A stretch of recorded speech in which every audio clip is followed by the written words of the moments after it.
Hello, আমি প্রীতি। সবাইকে জানাই শুভ অক্ষয় তৃতীয়ার প্রীতি ও শুভেচ্ছা।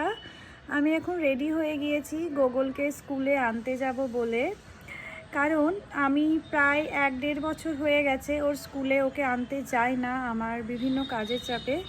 তো সেই কারণে গোগল প্রায়ই বলে যে মাম্মা সবার পেরেন্টস যায়, তুমি কেন যাও না।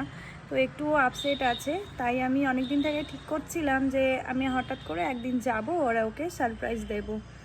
তো চলো স্কুলে গিয়ে ওকে আমি দেখাই, ও আমাকে অনেক দিন পর স্কুলে দেখে কেমন রিয়াকশান হচ্ছে সেটা তোমাদের সাথে অবশ্যই আমি শেয়ার করব।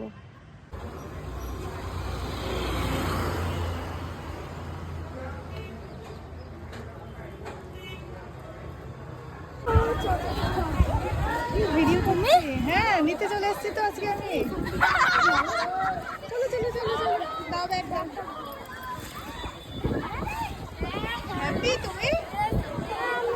বলো না তুমি।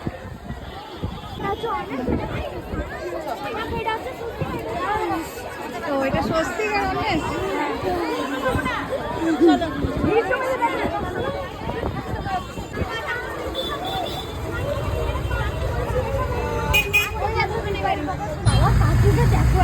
বস্তা এটা স্কুলের। হ্যাঁ, আজকে যে আমি তোমাকে নিতে এসেছি, তুমি কতটা এক্সাইটেড, কি ফিলিংস বলো? আমি প্রচন্ড সারপ্রাইজ হয়ে গেছিলাম যে তুমি এসছো। প্রচন্ড সারপ্রাইজ, তো জানতাম না তুমি আসবে। আজকে বললাম 9টা 5টা আসবে।